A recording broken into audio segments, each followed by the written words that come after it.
Hello, and welcome to Movies We Dig, the podcast about film, antiquity, and everything in between. I'm Elijah Fleming. I'm Christie Vogler. And I'm Colin McCormick. And it's time to get animated.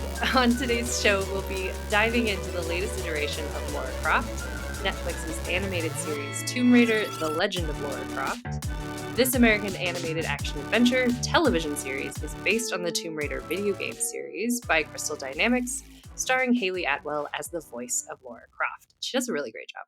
Mm-hmm. The series is set in the same continuity as the video game reboot trilogy that started in 2013 and takes place after the events of the 2018 game Shadow of the Tomb Raider. There's a timeline. I don't think any of us have played that one either. So No, I've only done the first of that trilogy, the Survivor trilogy, I think it's called. So I'm like, I knew some of the characters, but not all of them. And I knew some of the names for like things that they referenced. So it was kind of like, yeah. But we may be talking about fictional archaeologists, but that doesn't mean we're not going to talk about real archaeologists. As you guys know, we recently took part in a special event hosted by Real Archaeology, where various content creators released a whole new slew of archaeology-related content across multiple platforms, including YouTube, TikTok, and Instagram. So if you want to learn about some real archaeologists, check out the webpage at real-archaeology.com or search for #RealArchaeology on your favorite platforms to find and engage with all this new content. Woo! Yay! All right, so I kind of know the direction these things are going to go. As always. I think we all do. And probably listeners of the show, if they have I'm any a little of, upset. I thought you guys would have been a little bit more on board with this one, but like... I knew, Christie... I should say, I feared. Because the minute you texted what you texted, I was like, oh, Christie, do we need to have I'm not over the top. I'm just like, it landed, right? You said, quote, it's my favorite, and then sent a gif of an what anime we've girl. watched so far. I'm sorry. I'm not counting the video game. Okay, what we watched so far included Raiders. Well, I mean, kind of included. No. Raiders, Of Angelina Jolie is what I meant. Okay, of favorite the Tomb Raider. Of the Laras. Yes. Of the Tomb Raider That is what media. I meant. Oh, okay. In that case, I agree with you. Then you can take back some of your looks and gifs you all. I thought you were saying it was like your favorite all time, like it was your Thermi Romi, like this was the hill. This is No, I'm not that crazy. I was saying in terms of Lara Croft, I thought this delivered pretty well, so I was happy on that front. And I can go into it more, but I feel like I'm going to be defending myself all night. So you guys start off. Explain how the watching process went for you, and then did you dig it? Which obviously you didn't, but I'm going to convince you otherwise by the end of this. Colin, you go first. Yeah. So I think I watched the first episode probably about sometime last week, and then left it as is, and then watched 2 through 8 all in one go on, I think, Monday evening. But broadly saying, like, this is a half shovel. I would say, like, my sort of hang up with the show was it falls really somewhere in between, in a way that this is actually the kind of media I like most dread talking about, because it's not like I love it and I can sing its praises to high heaven, but it's also not like, it's by no means like a catastrophe or like this, interesting disaster object that we can analyze and pick apart and dismantle. And it is interesting to talk about that way. It falls somewhere in this nebulous middle where it's like, it's fine. It's functional. It has a plot that gets a little nonsensical at points. It has characters that go through an arc.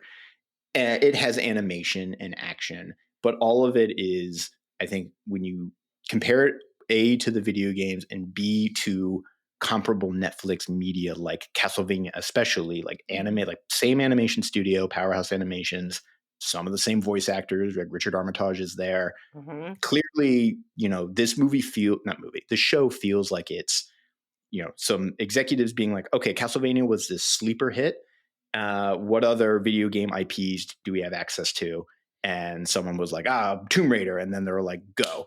And so it feels very paint by numbers, and it's functional, but not extravagant. So that's where I'm at on this show. Yeah. I want to comment on, just before I lose this thought, and why Castlevania can probably be more successful than Lara Croft is because Lara Croft, the video games have like these full arcs, like they're full stories and you can watch them like a movie practically in and of itself versus like the Castlevania characters they've covered so far. I've watched Andy play those Castlevania games. There is not really a plot or Yeah. character development. So they're, similar as we've talked about certain characters like Spartacus. It's like we have just enough information to like create an avatar and then you can play with the story quite a bit. Yeah, Castlevania is adopting an IP and an aesthetic, Mhm. and then from there, the plot is largely sort of original to the shows and just vibing off that. Yeah. Whereas, like you said, yeah, this is like slotting into a existing Mhm. sort of trilogy of video games. Yeah. And I would even just go as far to say, like, even if you just put the two side by side, like Castlevania pops harder, where it's like the dialogue is there, the humor we're going to talk about.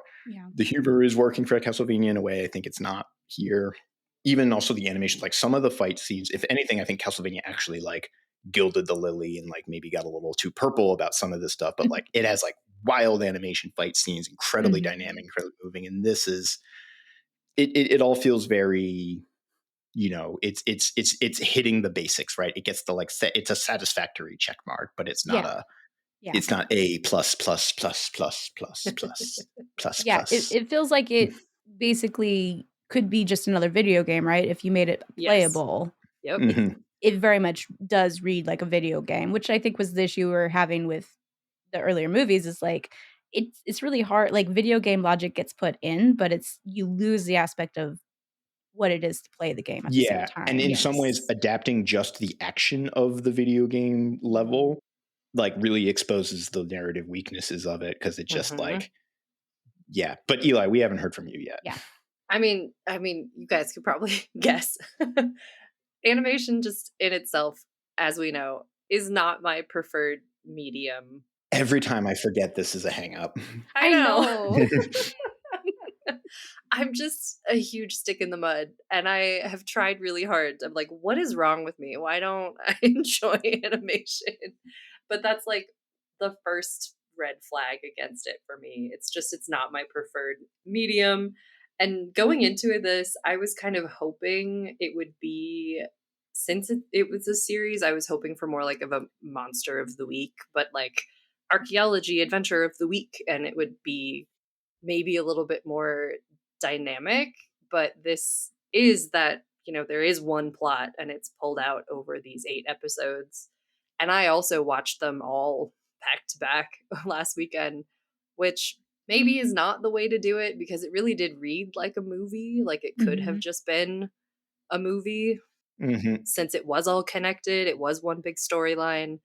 And I think I just wanted them to take a different approach because I agree that it's sort of this paint by numbers. Like it felt very generic Mhm. in not a All the like it great it way. almost feels like it's like when you teach the like hero's journey or the monomyth in the class and you get to the part where like there's the shadow, which is an inverse reflection of the hero or an alternate future of what the hero could be, which is Mhm. exactly what the Richard Armitage character is. He's like a dark Laura, Yeah. if Laura had spun off into evil. You've got the Mhm. obstacle, you've got the help. Like it is, yeah, it is like sort of 101 story craft, Mhm. Yeah.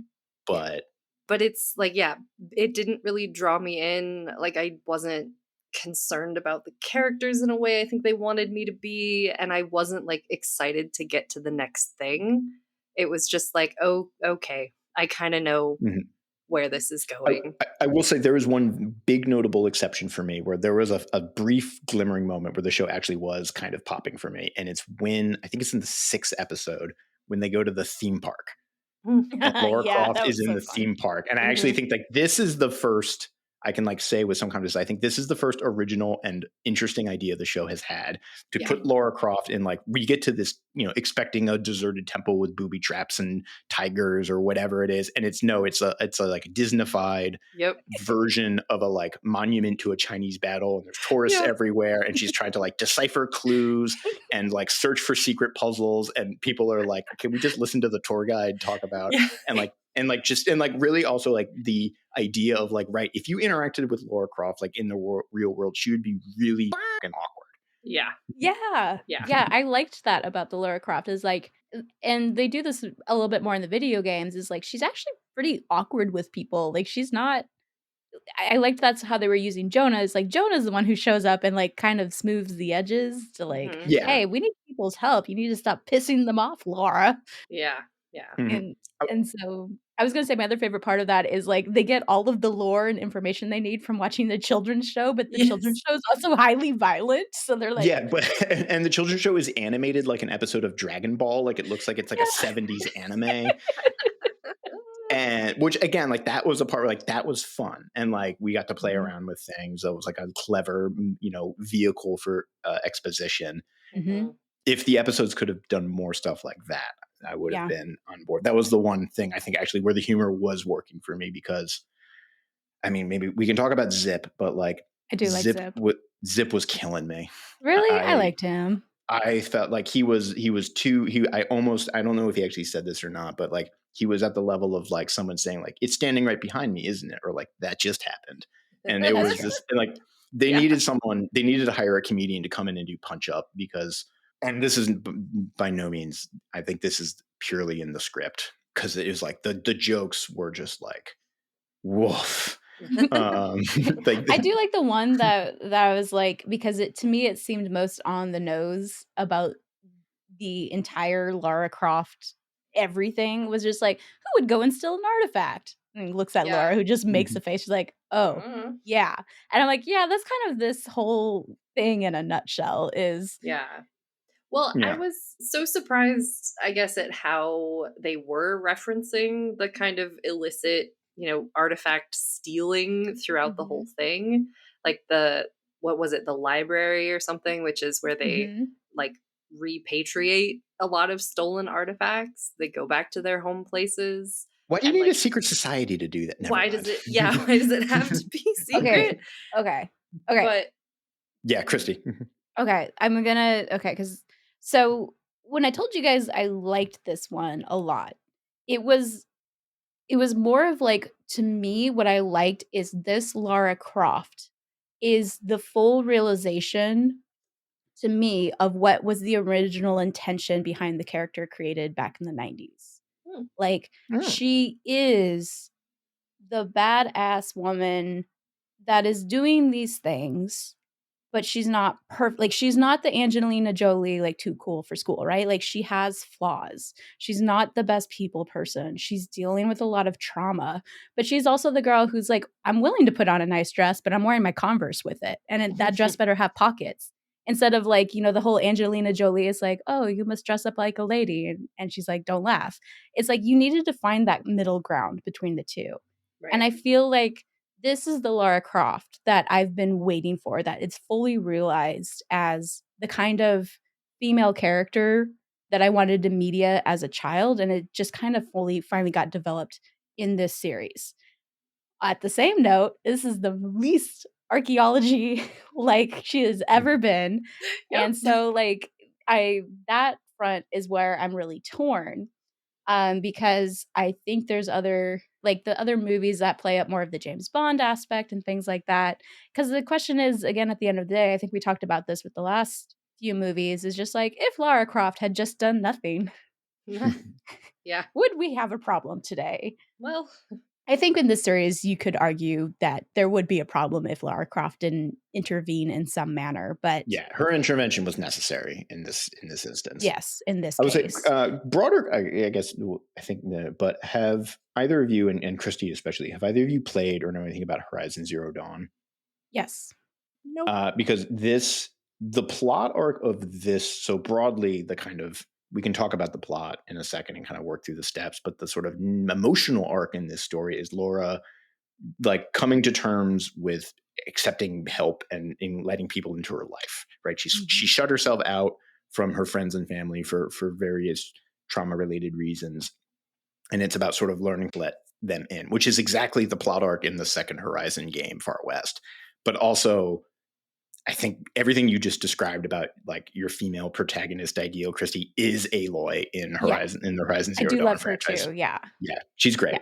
Yeah, she's really fun. I haven't played her in the I actually have played that game a little bit, so I Mhm. know exactly what you're talking about. I haven't played the second one at all, but The second one, like, is the narrative of the second game, like, I mean, the emotional narrative of that game is what this show is doing, Mhm. almost verbatim. Yeah. um, And at That's the end funny. of the day, it's like that's what the show ended up feeling like was not so much like I really wasn't focused on the action adventure part of it because I agree it felt very much like paint by numbers. It's like, okay, now we got to go get this box and then this box and then Mhm. this one. So like that felt like the game aspect to me that, anyone can follow. It's basic, right? Because yeah, that's the function of video games. And I admittedly, was really hard to translate. yeah, Yeah. Yeah. exactly. But for me, it was kind of going back to, like, why did I fall in love with the series to begin with? And it was really her character, she's so capable, but there's also again, they brought in her flawed nature a lot more of this, so, like, when she's in a fight, it's not always obvious she's gonna win. Like, when she's kite surfing on that random piece of log Yeah. and she's now gotta fight, her foot's stuck in it, and she just kinda makes do Mhm. with it, it's like, that to me was really cool because nothing goes perfectly like they do in the beautiful animated Yeah. Demon Slayer fights and things like that. So Yeah, and it's somewhere in between the last Tomb Raider movies we saw where the Yeah. Angelina Jolie is, like, not a speck of dirt gets on her and, she's Mhm. balletic in her action scenes, and then in the Alicia Vikander one, it's like, I'm gonna take a stake through the stomach, Yeah. and it's, the grit and, like, I'm gonna crawl myself out of this hole of despair, and this is somewhere in the middle. Yeah. Yeah. Yeah. But yeah, very, very little actual archaeology does get done. But I do think, like, even in the last episode, she has like a suit of armor, and someone's like, "Oh, where'd you steal that from?" And she's like, "I didn't. They gave it to me. It was a gift." And it's like she's like, I don't know, consciously thinking about what it means to be a Tomb Raider in Yeah. like Yes. modern day, and I didn't fully expect that. I kind of just thought they would keep going like they always go. But I think this was also like the most supernatural that Lara Yeah. Croft has gotten, like in like via movies. Yeah, I for think the sure. games are much more or a Yeah, different they story. totally rejected the movie and be like, "No, no, no, no No, no, rational no, no, no. explanations. This stuff is real." Nothing. Yeah. And like Yeah. she goes to some sort of like gate of heaven and like Mhm. meets a goddess at the end. Like I don't that is not my favorite She part fights a of fucking this. dinosaur, She which fights a T-Rex. Which Like is a good, that's a like, game throwback to that the original yes, games, like the that is 90s games. definitely a fighting a Tyrannosaurus is, like, definitely a thing video game Lara Croft has done. but like I don't know. That wasn't for me. I was like, Which when I she don't like did that, I was like, that was I mean, of all we can talk about the, like, destruction of antiquities, but, like, killing a living dinosaur is, like that feels like wrong. this yeah, that feels wrong in some ways. Yeah. Um, but sorry, Does this Christy, give you're us about an to excuse to finally cover Jurassic Park? I I mean, mean, people mistake archaeologists and paleontologists so often. Like we should have, like, a sister series that's, like, I don't I no. know. refuse to watch any of the new ones, I just wanna talk about the first one. The That's first fine. one That's that's all fine. I The That's need. first movie the is brilliant. correct yeah, Yeah. Yeah. no, I mean, not as bad as no, I'll say it's worse than the Indiana Jones franchise in that regard, I think, where, like, the Yeah. drop off Oh, Yes. yeah. is pretty severe. Yeah. So, I will say the other thing that, like, pissed me off so much about Lara Croft and it's amazing how they managed to keep the Britishness of her Mhm. is that, like, when she sees that ceremony of, like, she's trying to let go of the past and, like, you burn all the belongings of the person, they're like, "Okay, I'm just gonna get rid of everything in the mansion." And I'm like, "Okay."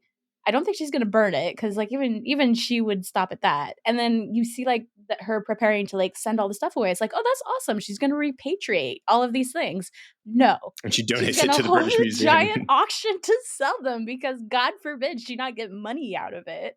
And I'm like, "I hate this. I hate this. It was This going to is a so bad." cause, right? I think it was going to something, but, like, I don't think she was pocketing the money. Whatever. I don't know. Yeah. I don't know, Why am I but defending I her? will say that the auctioneer talking about the objects going on sale finally clicked for something for me of, like, why these action adventure archaeology movies, with, like, very rare exceptions, is, like, why they're so frustrating to watch as an archaeologist, because he says is like, "The story behind the acquiring of this object is amazing." Mhm. And it wasn't at all about, like, what was this important artifact to the people it existed for? And Mhm. I kind of realized, like, that's what all of these movies are about. It's like, it's not about what archaeology is about, which is the history of people that we Right. learn through the material objects they leave behind. It's about how random people stole it and took it, and hopefully it was very adventurous and there were Nazis to punch or something along the way. And that's probably where the disconnect is, but they kinda called it out in the Mhm. show of, like, that's what this is actually about. Yeah. I Yeah. mean, I think that's a really good point of just the urge, the desire, the like you can't help but like write yourself into a narrative or like the Mhm. resistance. And this is, I think, pan academic. I think it's poignant in archaeology, especially, but like all fields at some level, like when the author is always like in some way, shape, or form writing themselves into the text, Mhm, and the need, yeah, of the like the centering of the archaeologist as a figure just in the field, in academia, in our culture broadly, in media. That's a conversation right there, right? Of like, why Oh, do we yeah. care so much about the person who discovered X, Y, and Z? Yeah. Well, yeah, like principal investigators in any sort of experiment or research study. Yeah, I think you're like right to say this is academia wide. Be Mhm. like, yeah, the people who invented something, like those are the people who get Nobel prizes or peace prizes or whatever. Um, because yeah, it's like their name is attached to it. It's like the great man Yeah, history we narrative. remember who discovered Yeah, Tutankhamun's tomb, or right. Knossos, or exactly, yeah. Hershelek, or whatever it is, Machu Picchu. And and if those exhibits, so, like, the Tutankhamun exhibit that goes on, that's a traveling exhibit, and it's like, there's just as much information in the exhibition space about the excavation of the tomb and, like, Mhm. what happened and the curse of Tutankhamun and all of that, as there is about, like, who Tutankhamun was and where Mhm. his history related to the broader ancient Egyptian Mhm. history and things like that, and you're like, "Oh, yeah." And I guess I wish we had an Egyptologist on hand right now because I would say Tutankhamun was kind of an inbred little weirdo, right? But Yeah, Yeah. so that's what they think. I mean, I'm thinking actually a really good example of this just in our immediate field is Knossos for Sir Arthur Evans, Yes. where like Mhm. you can really just study that site today, it's in Crete, as like this is the art project of Sir Arthur Evans. And if you Huh. go and there's an archaeologist there, they'll be like, okay, like the way this reconstruction is set up is like we're almost positive wrong. Mhm. This reconstructed painting, this isn't where it should be. This is like, he's created an image of Mhm. what the palace he imagined the palace to be, Mhm. and all of the thing. And so like what we're actually seeing is like the inner mind of one man, Yeah. Yeah. who Yeah. is, I mean, an interesting figure from many ways. But Yeah. And yeah, and like Knossos is still very much worthy of a visit. Like it's still a Mhm. very interesting site. It has another layer of history on top of it, I guess. Mhm. Yeah. And and I think maybe is that like what gets people into archaeology in the first place is not even the history of it all, but it's the like personal discovery of it all. It's like I can be the one to do this.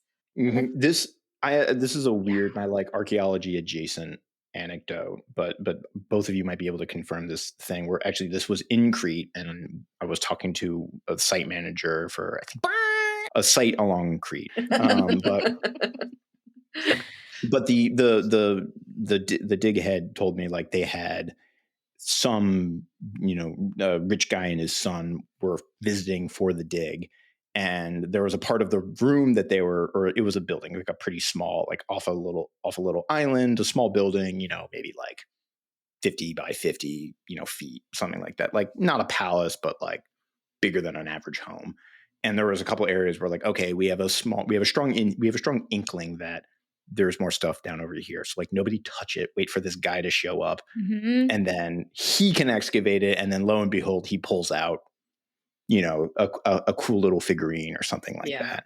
Yeah. Archaeology is very performative. Like, there's been a number Yes. of times at Vecchio where, like, there's entire events planned around, like, the end of the season, and we spend a day, like, putting everything we found on display, and food is prepared, and, like, the local mayor comes and gives a speech, and Glenn has to try and give a speech in Italian, and it's, like, very involved, and I don't like, those I don't mind as much, like, the smaller ones that are also, like, because we did a big presentation in Vecchio at, like, one of their main meeting spaces, just being like, "Hey, this is what we've been doing here," and that's part of a newer goal of archaeologists to, like, engage with the local indigenous communities. I'm like, "Hey, this is your history. You have a bunch of American students showing up and digging in the ground, but, like, this is what we found, and this is your, cultural heritage, and it's going in this museum that is in your guys' town."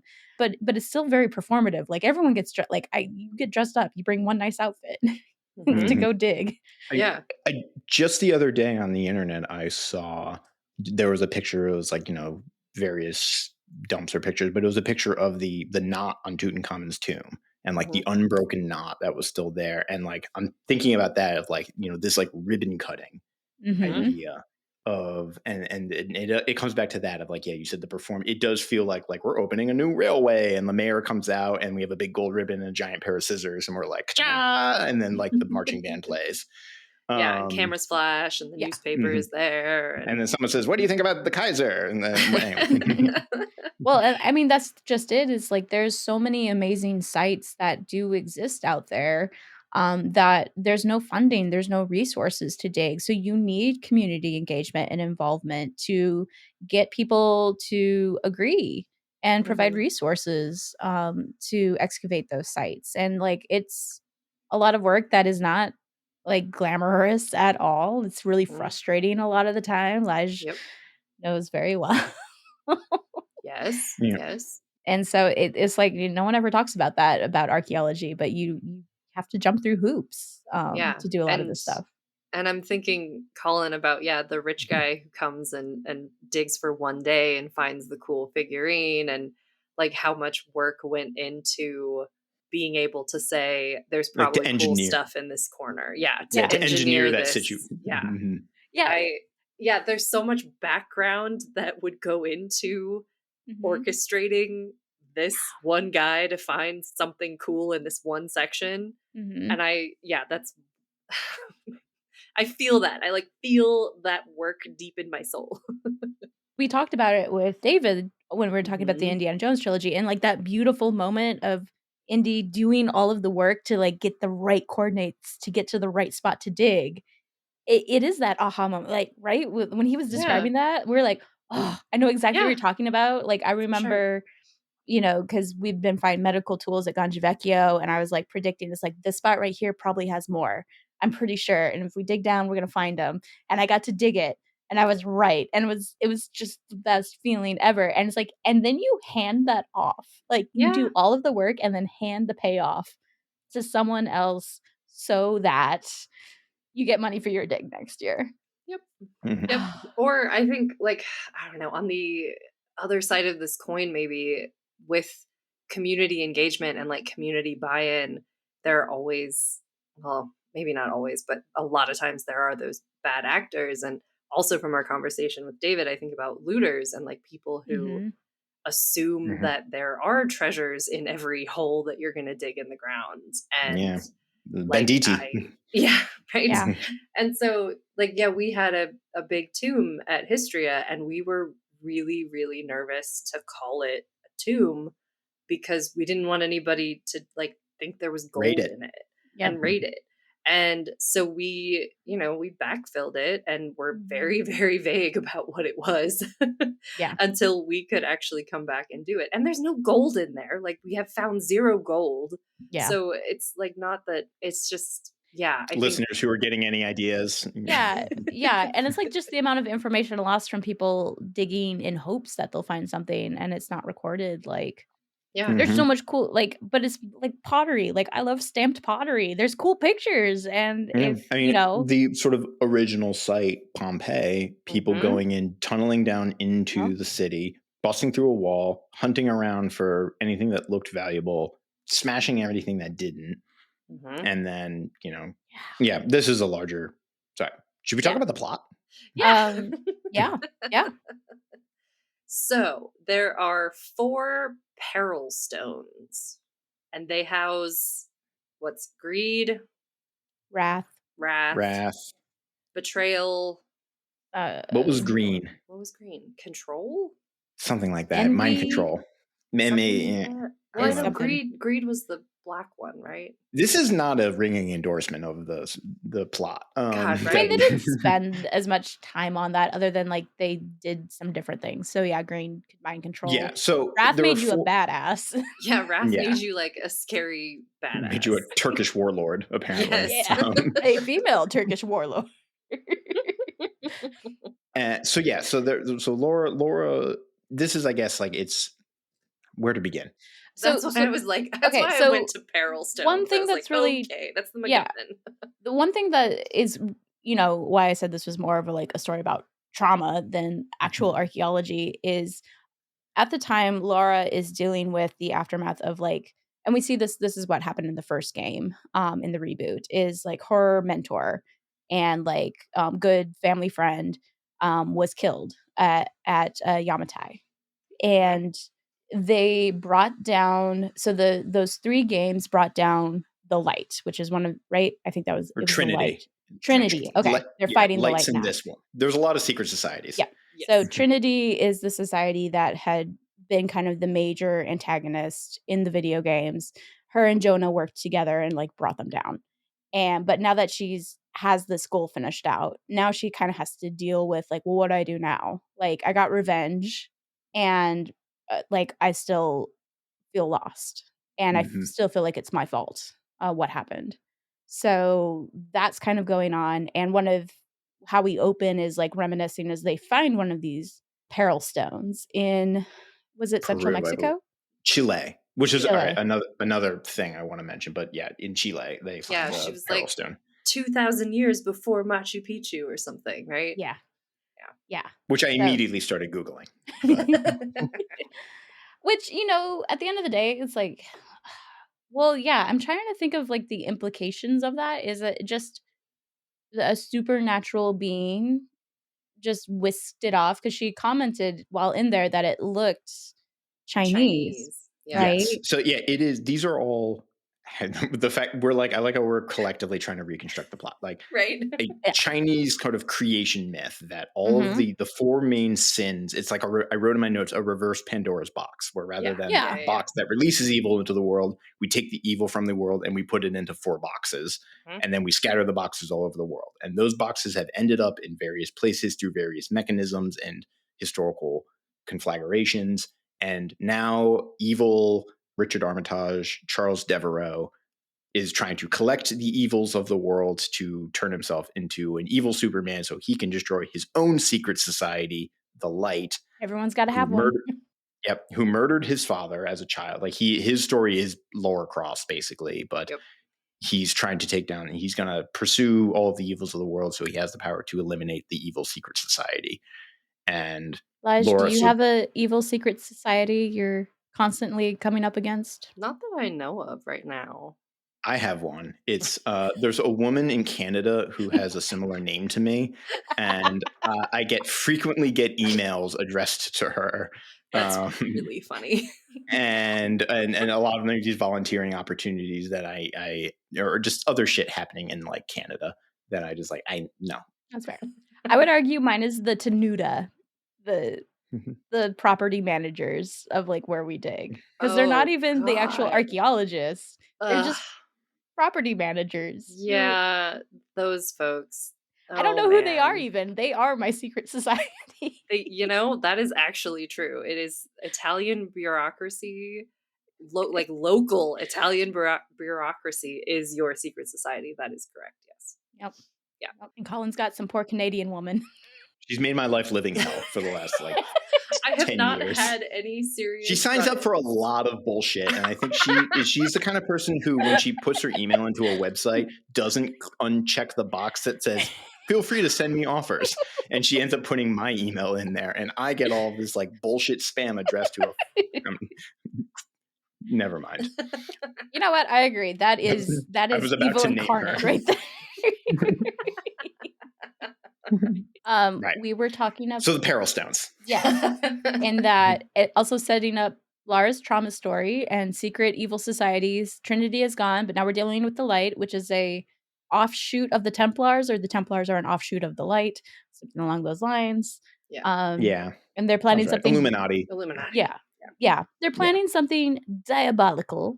I do like that the season wrapped enough, but also, of course, gotta do that end of season cliffhanger, so Sure. if a Yep. season 2 happens, you have an idea of where the plot is going to be, but considering everything Which involves another secret society, but yes, considering everything, I guess, like, I kinda wanted to talk about like, I had this written in my questions, is looking at this, how likely do we feel that it'd get a second season? And how do we feel about Netflix's choices anyway? Because I've been in communication with Parla Panidis brothers again. They were hoping for a fourth season to wrap up their story. They're only getting a third. And I don't know about any other projects yeah. that might get taken up as a result.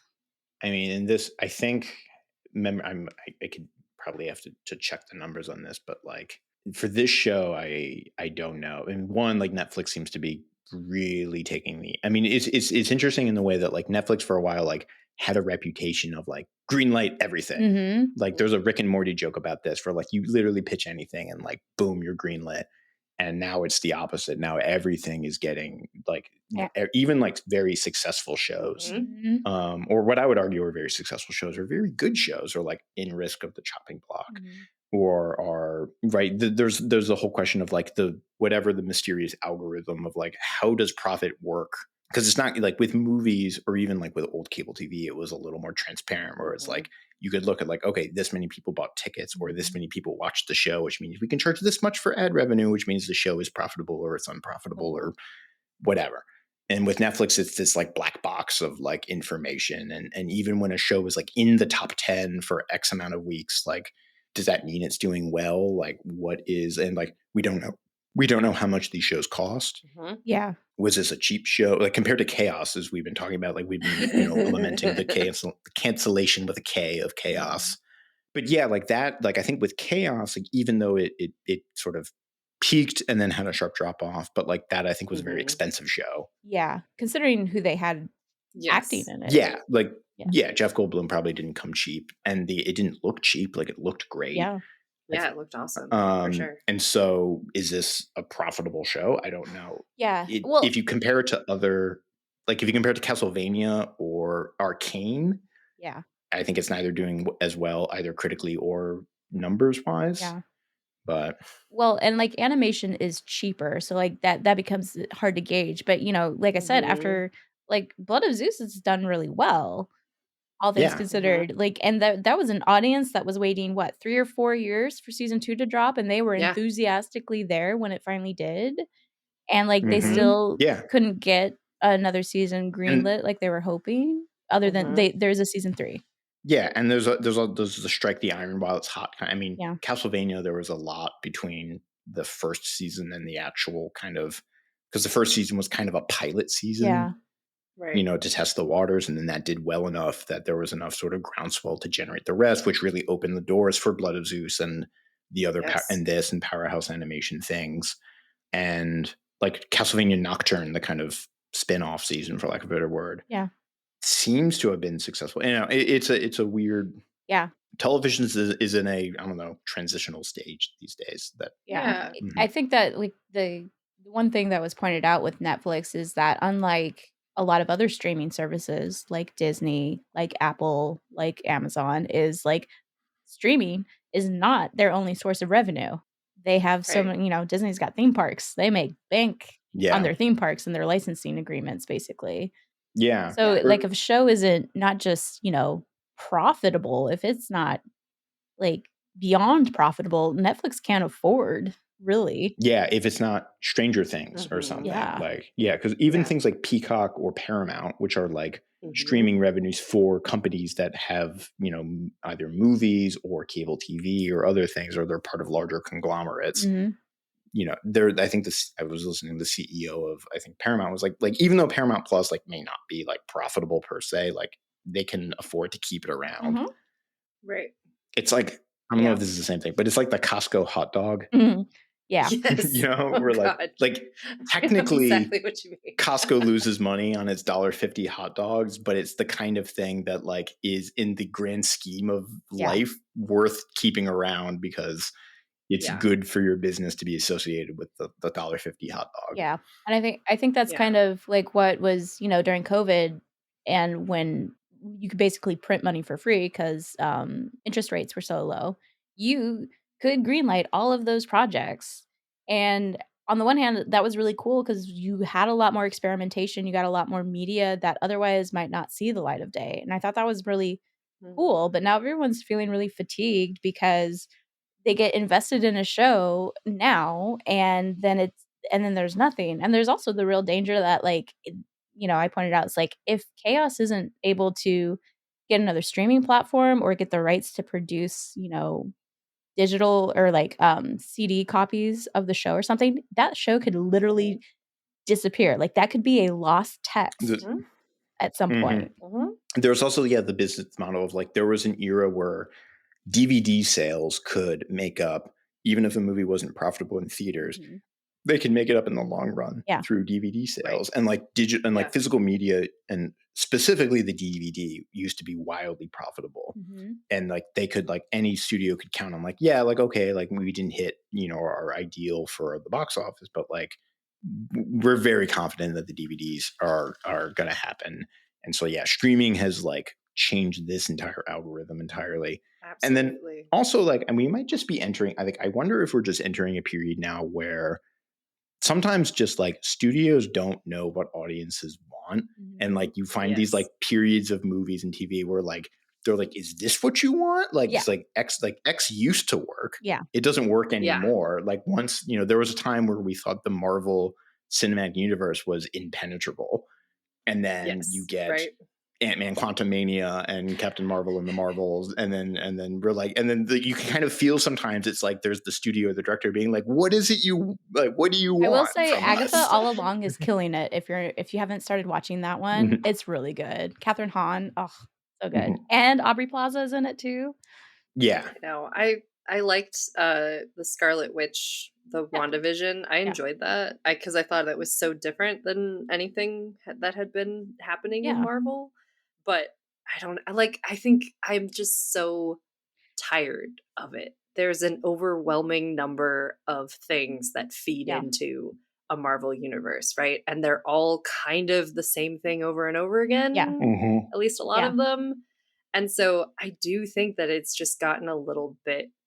tired. Yeah. And is this like this in many ways feels what's the word, like mimetic, where Mhm. it's Yes. it's copying things that have worked in the past, and then it's like, why isn't it working Yeah, anymore? And it's like a sort of feeling of like we don't actually know what audiences want. yeah, Right, because like Yeah. on paper, like algorithmically, it's like, okay, popular video game franchise, it has female protagonist, it has X, it checks this animated, it is, this length, it has this, it checks all these boxes, and then they're like, I don't understand mathematically, it should be yeah. working, but Well, Mhm. mhm, and it's interesting Yeah. because I think Netflix is slowly actually trying to take a step back from their binge model because as you've probably started to notice, their most popular shows, they're now releasing in 2 different chunks, and then I recently saw Mhm. for another big series that's been successful for them in the past, they're gonna release it in 3 chunks.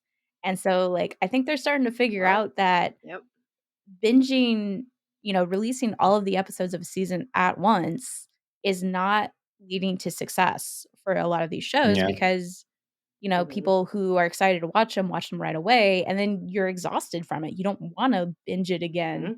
for a long time, Right. and then you forget about it because there's so many other shows coming out that, like, you can't be like, "Oh, yeah, like, this one's only 3 episodes in, you can totally catch up, and this is where we're at." Like, that's what I did with Agatha All Along because releasing it once a week, and I have Mhm. a friend who's like, "Are you watching it?" And she's like, "Yeah." It's like, "I didn't catch the newest episode last night, so don't say anything yet." I'm like, "Okay, neither did I. We'll talk. Well, when we see each other Yeah. again, we'll talk about it." Like that's Yeah. And Yeah. I wonder if it's like also exposure to the binging model because like there was a point where it was novel to be able to Mhm. binge Mhm. it all at once, Yes. and it was like, oh my god, like I can watch like the entire like season of whatever it is. Like I could just sit in my basement in like one afternoon and just like crank out a whole season of television. Yeah. And there was a point where that Mhm. felt like novel and unique and like this is the height of decadence, and I'm gonna sit with my popcorn and Yes. like just watch Yeah. TV. There was a thing when I was like I came home from college one summer and like sort of on a whim. This was like early Netflix streaming days where like it was Netflix was kind of half mail order delivery, Mhm. half stuff is available to Mhm. watch on streaming.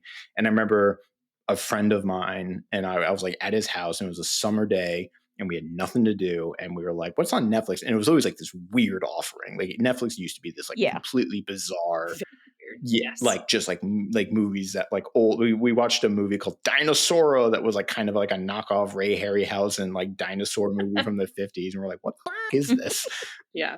But we stumbled somehow on the early seasons of Teen Wolf, and we just Oh, watched the yes. entirety of Teen. We watched like 2 episodes, and we're like, and then one like he looked at me and like, are you kind of hooked? I'm like, yeah, I'm like hooked.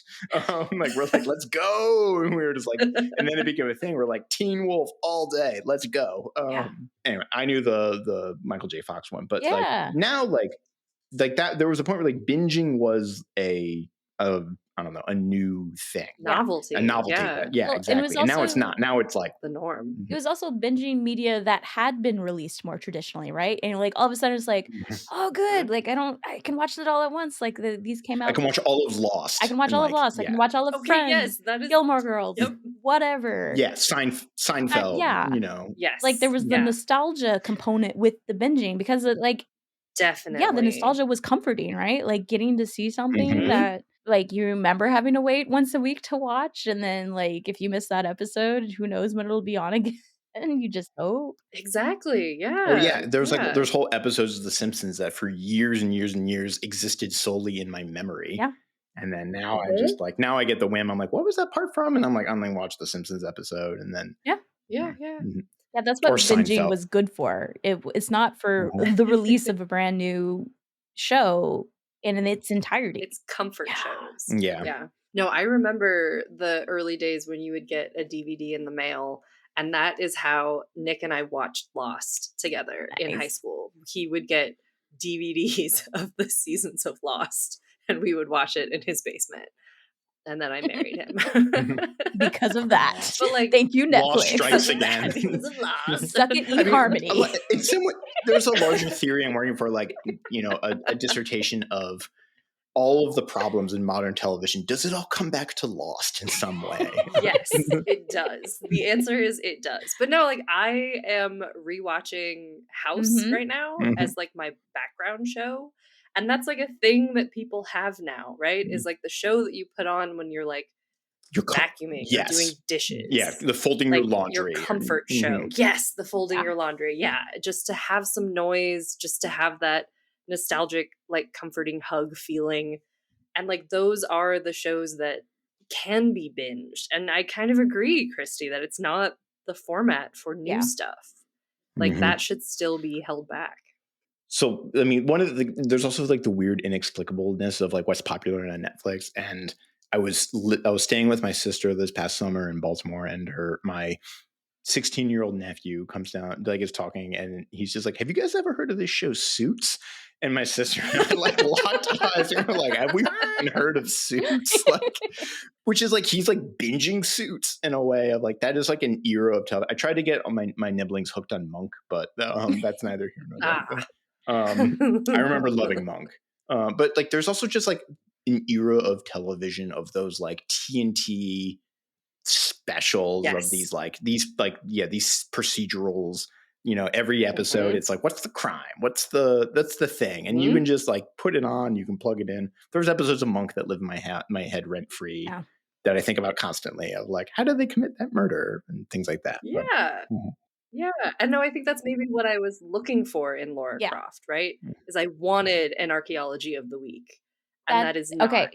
this So all of this story. feels really pertinent because I was going to ask, had this released one episode per week, do we think we would have enjoyed it more? Because I think that's also why I want to bring it, like why Avatar was so popular, because most of the kids shows you watched on Nickelodeon up to that point, they didn't really have they didn't have a strong overarching story, and they were very formulaic most of the time in what they presented, and Avatar was kind of the first one to give you a narrative arc, where you Mm, kind of still Mhm. had, like, these little adventures happening in every episode, but it had this overall goal eventually, and then it grew beyond Mhm. that to be very yeah. narrative heavy, and I'm wondering if, like, the fact that, we talked about why Chaos was frustrating to watch is, like, you have this huge cliffhanger at the end, but that's the only place you can really leave a cliffhanger in hopes that, like, it hooks people enough to wait around another year for the next season, but it can be Mhm. really dissatisfying in some ways, and, the same with, like, Hmm. especially animated and cartoons, like, we are trained to wait a week Mhm. between Yeah. episodes. I Right. mean, there used Yeah. to be a thing, like, I have a clear memory of, like, the Saturday morning cartoon of, like, waking up and going down and watching, and most of them were self-contained, but, like, on the days that there was, like, "Uh-oh, what's happening next?" Like, this cliffhanger, like, I would, like, in, like, elementary school, I would, like, write about it in my journal. Mhm. Like, "Next thing is, like, this thing is happening next week," and, like, literally, if I looked back at all my first grade journals, it's like, you could use it as a time capsule for, like, what's the, like, TV rotation, but What cartoon were you watching that you were journaling about? I Oh, need to know. I mean, probably Gargoyles Oh, or that's a good one. X-Men, Oh, yeah.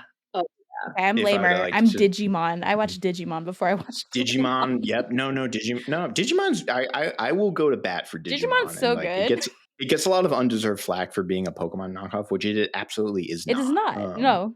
It's a lot smarter than that, and I think it took me a while to realize that yeah, I because I mean, was definitely one of the, like, Pokemon kids that was like, "What the is yeah, this?" what is this pretender to the throne? Yes, yes. And I was gonna make a point about Lost again, like, I was gonna bring it back to Lost, but, like, obviously, like, to answer your question, Christy, about, like, no, this show, like, no, because, like, I, like, watched the first episode, Mhm. was like, "Alright," and then I went 2 days, and then I was like, "Oh, shit, I need to watch this show," Right. and then I went back to the second episode, and so, like, I felt no, like, larger Yeah. compunction to watch it. I'm wondering if, like, Yeah. had they known that would have been the case, that they could have done it week by week, like, can you change the format a little bit enough that it would have been successful as an Right. animated Yeah. show in that regard? Because like, there's plenty of mature animated shows that succeed Yeah. on that, and, sometimes it is actually leaving the cliffhanger of, like, you're right in the middle of a fight, and you don't know who's gonna come out Yeah. of it alive, and you Well, have to wait till I next mean, this week to show, watch it. it did Yeah. have cliffhangers, like, there It were did, It parts of did, yeah. yeah. Mhm. but, like, There was, like, the wave in one episode yeah, Yeah. and you could see they were yeah. trying to do that, but again, it's like, well, now I'll just watch the next one, and there's no, like, thinking about it's like, I wonder where it's gonna go from here because you get your answer immediately. You don't have to think deeply I about mean, what could happen. Yeah. this was, like, how Lost made its bread and butter because, like, the entire, like, Yes. the Lost's whole thing was creating, like, everybody just, like, speculating on what was happening next, Mhm. like, when I guess when was Lost? Yeah, I was in college, I think, when Lost was sort of coming out and then wrapping up. I was like, I think the yeah, finale I was in college when the the finale happened. finale, we should have been maybe freshmen or That sounds sophomores, right. something like that. Yeah, because Yeah. it was a thing of, like, people being like, "What do you" like, literally just generating interest, and, like, the show was conceived, right? I mean, people have come at J.J. Abrams for this mystery box style, which Mhm. ultimately then the sort of the flaw with that model is, there actually isn't anything in the box. It's Yeah, just a box Yeah, leading to a yeah. box, leading to a box, leading to a box, and then at a certain point, you're like, "Wait a minute, yeah. strung along." Yes. Yeah, they needed an actual answer. They needed a real design Mhm. to that, but that's almost, like, not the point. It's the stringing you along is the point because Yes. that's what was profitable. It's the getting people talking, getting people making connections, even if they didn't really exist, theorizing or on the just like internet. Yeah. Well, also, like, the or state just of like the internet is making also like wild claims. What's is a in the huge box? Oh component in all of What's in the this. box? Yeah, like Yes. what the internet used to be. Was it, when it was just like fan threads and forums to just like Yes. bat If you around. guys ever get into the Five Nights at Freddy's franchise, that is basically what it is. The lore Christie, I think is Five nuts. Nights Christie, at are you Freddy's secretly a Gen Z? is so I can Right. talk Gen Z if I need to. I think there might be a, like, I swear even though we are actually the same age, there might be a like spiritual, like I'm like, technically I am older than you, I'm spiritually, pretty sure. yeah, Christie's a yeah, little bit older than us. I am like spiritually Gen X or something. Like, I don't know what's going on. I don't know. I've always felt very solidly millennial, but then, like, I worked at a children's museum and we're tech stuff, and world. like people are. I was like, Yeah. I thought I knew enough, being like, oh, which of the 4 original animatronics do you like, Freddy or Bonnie or Chica? And they're like, I like Baby. I'm like, who the f is Baby? I now know who Baby is, so no one at me if you're like, well, I don't know what the you're talking about. I don't know any of that. I'm like, absolutely if you not. want a good time, sometime we'll get lots of wine, and I will try and take you through the mind that No. is Five Nights at Freddy's. Well, we lore. could. All right, this is you're pitching a show right That now sounds of like a like get lot. drunk and explain your favorite overly convoluted IP. I Okay, that does sound that could be fun. really fun, and also I know a great format to do it. Like, have you guys seen like the iceberg infographics where like there's a topic and there's like Oh god. the surface Yes. level of like what everyone knows, and then you just go deeper and deeper. Those exist for FNAF, and I could delve pretty deep I had a into it. conversation with a student like about their final projects for my mythology class, and she was talking to me about like trying to make some kind of connection with the Saw franchise. And that was the thing where like I know like that's a great example of like in my mind the Saw franchise is like people getting tortured in elaborate puzzles, but like there is a deep expanding lore of Saw and a very complex timeline and a very like there is a lot of lore building universe happening in the Saw movies. Yeah. But yeah, so I mean, those communities still exist, for sure, and they're in weird. They tend to be more like horror movies are never quite as big. Like the Saw franchise, the Scream franchise has its. yeah, I mean, this indie is back horror to the games. anime Like there's thing. a bunch of Yeah, lore building communities around that. Kingdom Hearts games. Jesus Christ. I haven't thought about that in years. Like, if you ever had, like, I had a colleague once who like had played a fair amount of Kingdom Hearts. Like, if you ever have someone try to explain Kingdom Hearts to you, you're like, good lord. What are you smoking? Like what? It feels like it's like what's the combo meme where there's like the woman and she's kind of like standing up and like talking and like making like hand gestures and the other woman in the blanket. It's like it feels like that where you're just like all right, you guys. I'm going to pop open this bottom shelf peach sangria. Yeah. And we're gonna see what happens. Okay, I can't wait to hear how this tastes. Describe in detail. It was free, so I mean. It looks like a disturbing color. Like I'm a little. It's pink. I mean, I've got purple lights in here. That's probably not helping. But it's also like, I don't know, man. I'm like, wait, why? How do you sangria in a bottle? I just. Sugar. It smells weird. It's like It's gonna be like cranberry. It's gonna be like very cranberry or something. It doesn't smell good, you guys. All right, here we go. Oh, she froze right as she. Also, it's like hold the glass back up. I don't. Is it supposed to be white sangria? No, it's pink. It's definitely pink. Well, I guess that would make it a white sangria. Yeah, it's very sickly sweet. It's like that dessert wine you guys sent me for my winning prize, and I felt like that was a double-edged sword. Was it good? I like purely went off reviews, but though I mean, I know you said you like I'm not a huge wines. sweet person, so like dessert wines are never my favorite. There are good ones, but like it was very. You like a sweeter Not wine, really. though. I do Sauvignon Sauvignon Blancs and everything now. Okay, you've changed since we've hung out in person. I started with Moscatos and the Rieslings, and then I went Pinot Grigio. I still like a good Pinot Grigio, but I did Chardonnays for a while, but only the buttery, not the oaked. I don't like my wine tasting like tree. And now I'm, like, very heavily into Sauvignon Blancs, but not New Zealand Sauvignon Yeah. Blancs because they taste too grassy. I Oh, like California. no, that's what I like. This is if it's not New Zealand, There I you don't go. want I it. like the California ones better. We're gonna pivot into a wine review Sure. podcast. Right. Wine and Five Nights at Freddy's. Let's do it. Absolutely not. Good Lord. I was gonna say I'll make my proposition for like the franchise that I think I'm ready to like drunkenly like explain at you is Final Fantasy. Okay.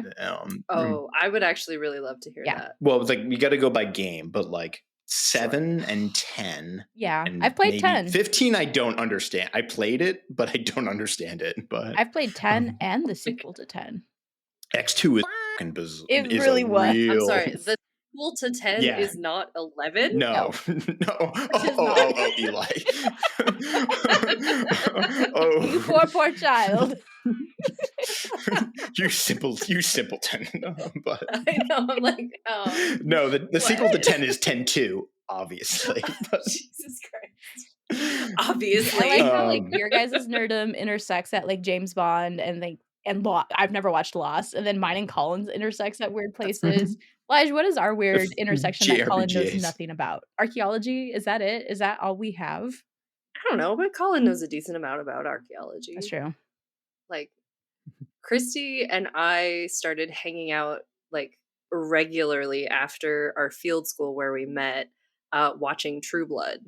Yes. Do you remember I that? don't know. No, yeah. So good. That was, Yeah. and I feel like we watched like good True Blood because like the last few seasons of True Blood were a hot mess.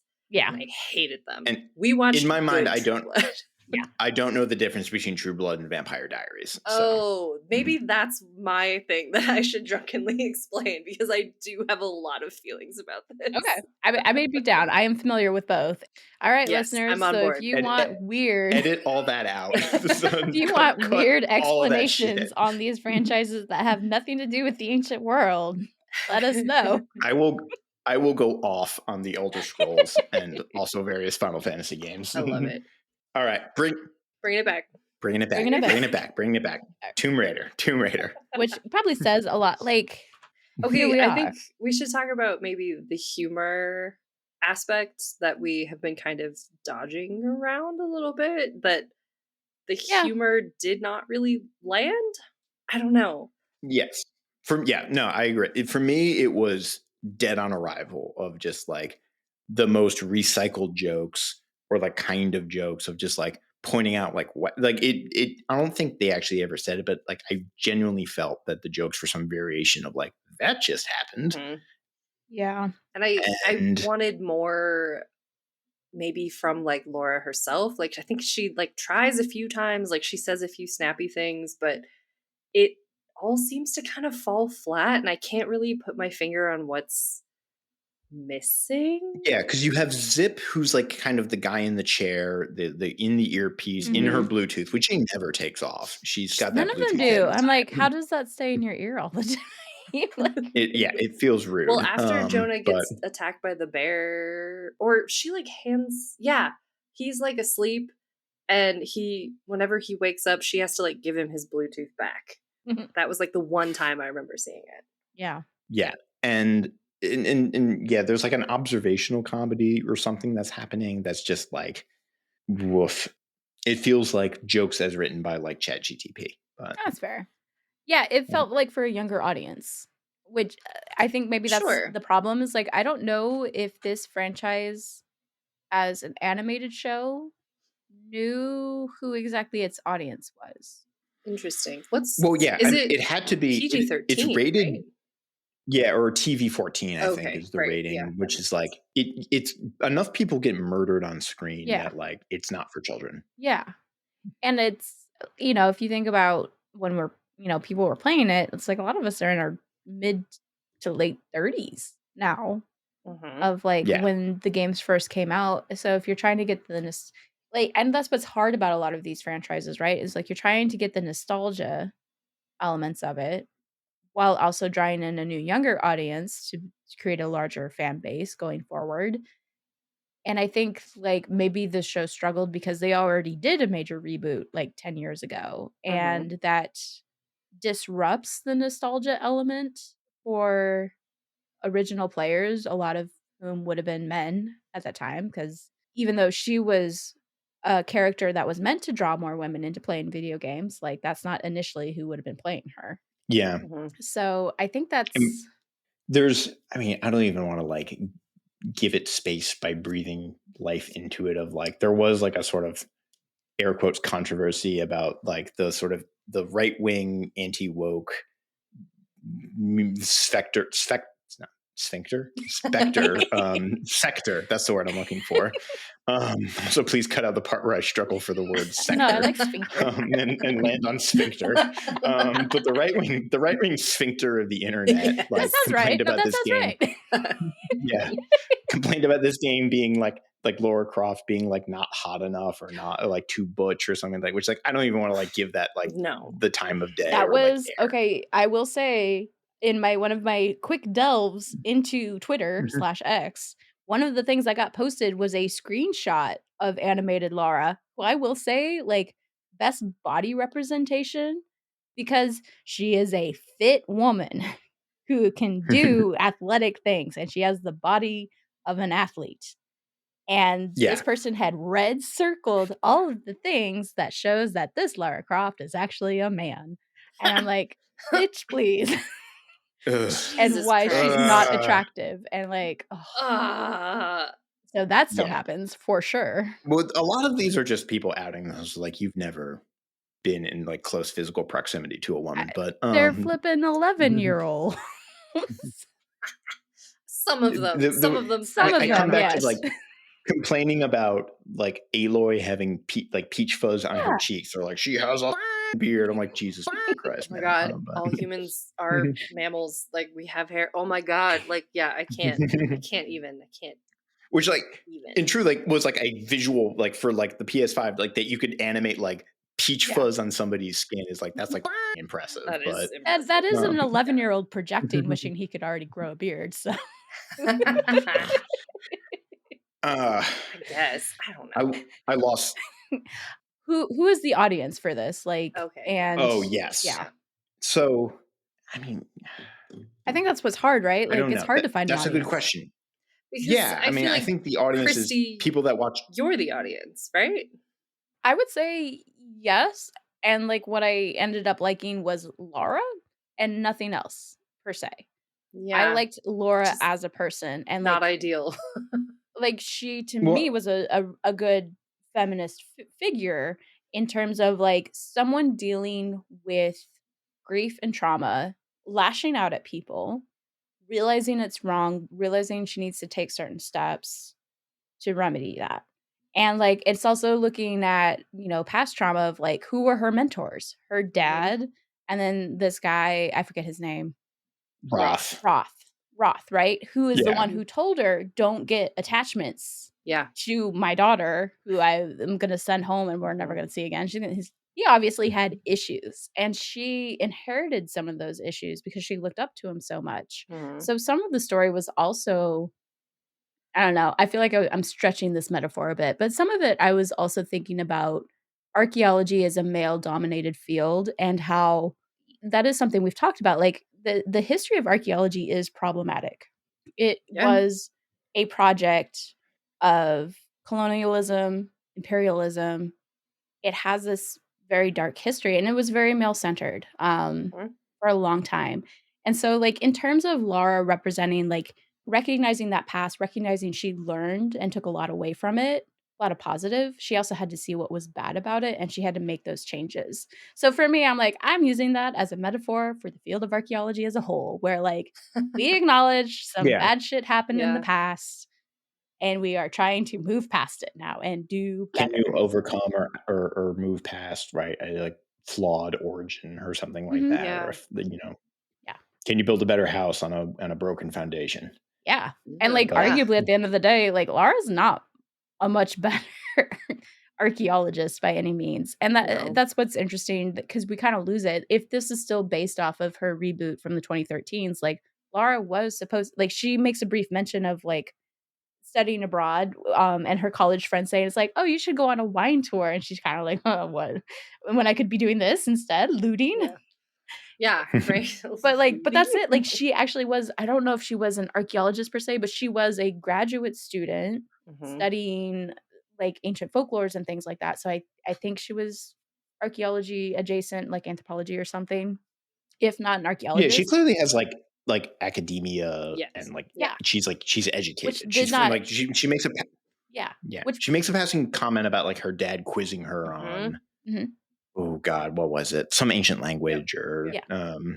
like she had a very rigorous academic upbringing. Yeah, Mhm. which is different than her original iteration where again, like, she went to boarding school and everything, and then she crashed in the Himalayas and be like, "Ooh, my life could be more interesting. I'm gonna be a mercenary now." Like, Mhm. very different than, like, a posh girl who went to graduate school, got really into this cultural history, and then got stuck on an island with a huge supernatural event and a secret Yeah. society with Yeah. big Bec- Yeah. world-ending yeah. plans, and I And think that we is like lost it's that. kind of it kind of realigns her with Indiana Jones, Yep. where Mhm. like again, like overbearing Yep. father who's constantly quizzing them on, Mhm. Greek or whatever it Mhm. is, Mhm. and then they become this adventure Yeah. archaeologist, Yeah. And even like as a using their father's journal to follow in Mhm. their footsteps in a certain way. Yep. Mhm.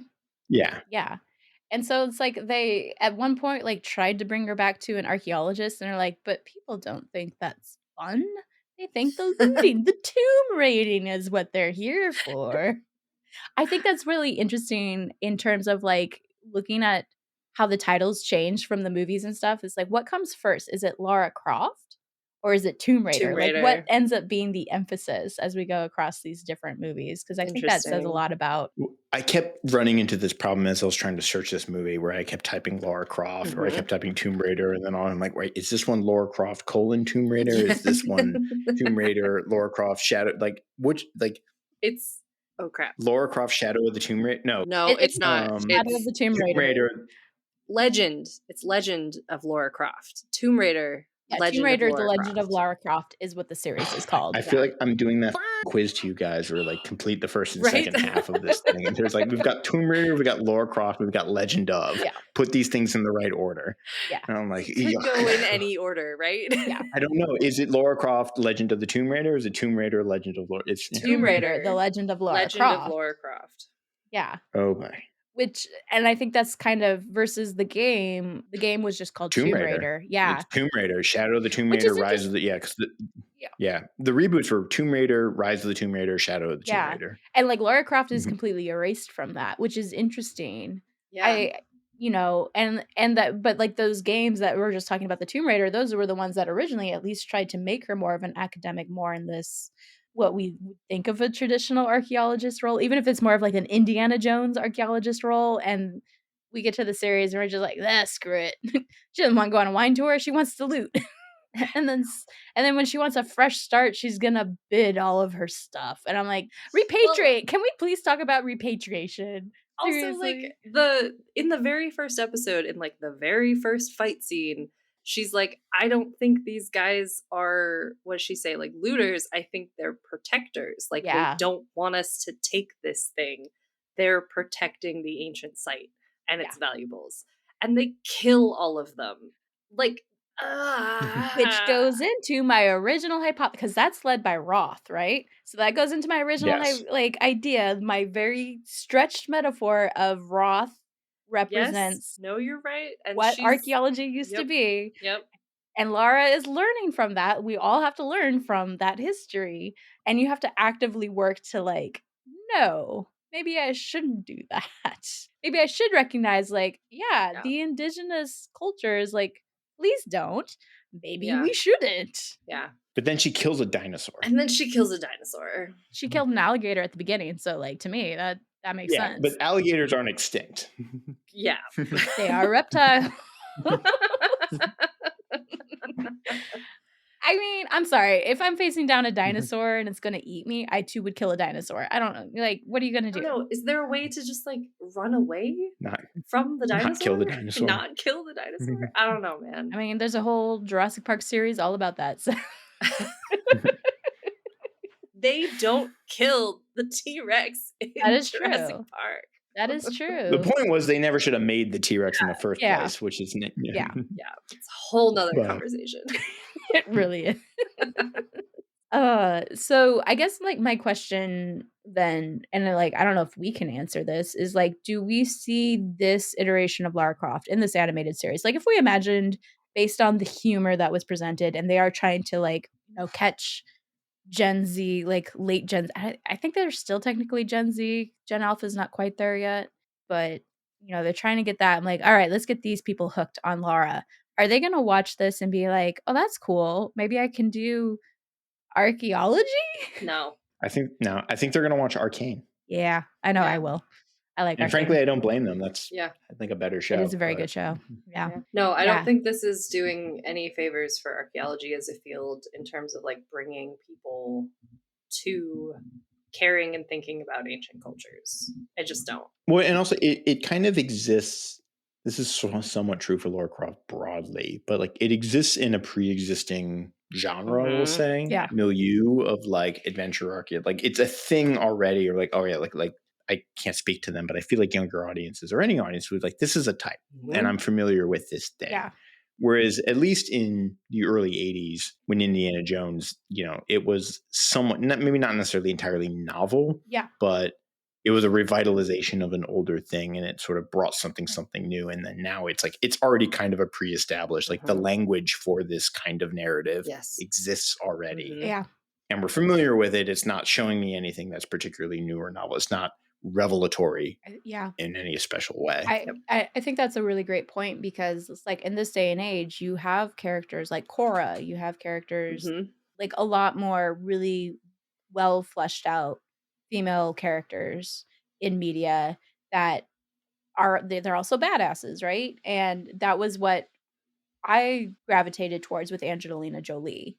Like she was the first time I got to see a character like that, and that's why I still feel so strongly about Lara Croft as a character. But this one introduced to a new audience, like it's not enough anymore. Yeah. Yeah.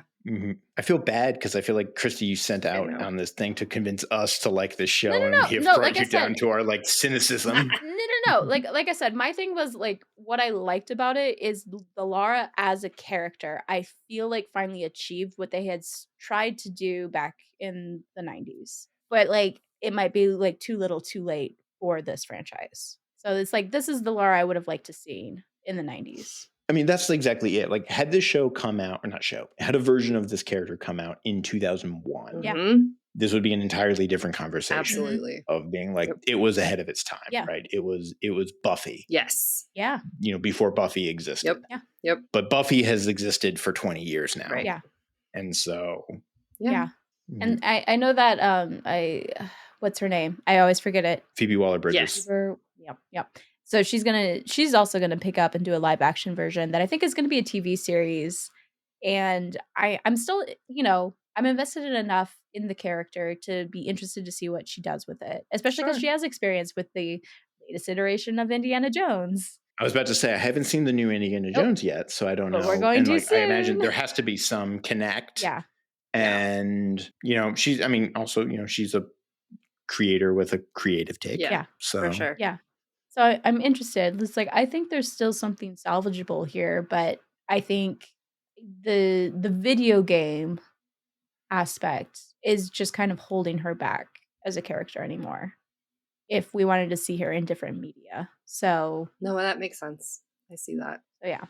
Yep. That's where I'm at. I'm not, I liked this Laura. I didn't necessarily was behind a lot of the plot in terms of this series. So it's enough to be like, I hope better things are coming for her. But who knows? Yeah. We shall get find that. out. Yep. Okay. I'd rather see another her than another Indiana Jones. That's all. Well, Another Harrison Ford Indiana Jones. I really can't wait for you guys to watch Dial of Destiny because it's so weird that I can't wait to talk about it. Fair. Yeah.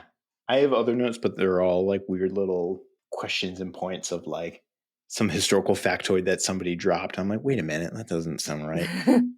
I Or give, just like little things. like the kudos I give to Lara Croft. They at least try to focus on cultures that are not the most obvious. That's true. So I do appreciate that. And again, the same, kudos I gave to what was the second Indiana Jones movie? It's like they treat all Temple of Doom.